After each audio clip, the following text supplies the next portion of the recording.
বিগত 18 বছর আমরা রাজপথ আন্দোলন সংগ্রাম করেছিলাম শেখ হাসিনার বাংলাদেশ থেকে বিদায় করার জন্য। রাজপথে আমরা গুলি খেয়েছি, টিয়ার সেল খেয়েছি, গাইবি মামলা খেয়েছি, জেল খেটেছি। আমরা একদিন আন্দোলন সংগ্রাম বন্ধ করে নাই। আমাদের দাবি ছিল নির্দলীয় তত্ত্বাবধায়ক সরকারের আন্ডারে একটি নির্বাচন। সেই নির্বাচনের দিনক্ষণ মাস ফাইনাল হয়েছে, কিন্তু শেখ হাসিনা কিন্তু আর বাংলাদেশে নাই।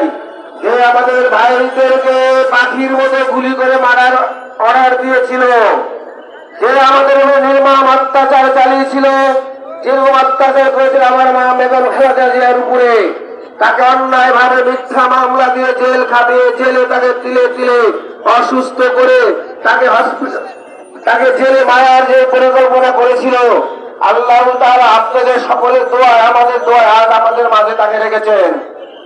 আমরা চাই আমার মা সুস্থ হয়ে গণতন্ত্রকে পূর্ণ প্রতিষ্ঠা করে আগামী নির্বাচনে বাংলাদেশে গণতন্ত্র পূর্ণ প্রতিষ্ঠা করার জন্য আমরা চাই আমার মা খালেদা জিয়া বাংলাদেশের পূর্ণ প্রতিষ্ঠার রূপ দেখে বাংলাদেশ জাতীয়তাবাদীকে ক্ষমতায় রেখে তারেক রহমানের হাতকে শক্তিশালী করে 31 দফার মাধ্যমে 31 দফা বাস্তবায়নের মাধ্যমে নতুন একটি বাংলাদেশে তারেক রহমান সাহেব বাংলাদেশকে উপহার দিতে পারে। আমরা আশা করি সেটা চাই না ভাইরা। আমরা চাই তারেক রহমান বাংলাদেশকে ঢেলে সাজাবেন ইনশাআল্লাহ। তাই আমরা সকলে দোয়া রেখে থাকি, জানি ম্যাডাম তাড়াতাড়ি আমাদের মাঝে ফিরে এসে গণতন্ত্রের হাতকে শক্তিশালী করতে পারেন। প্রিয় ভাইরা, আমাদের প্রিয় নেতা জনাব তারেক রহমান সাহেব একটি কথা বলেন, আমরা প্রতিহিংসামূলক কোন রাজনীতি করব না।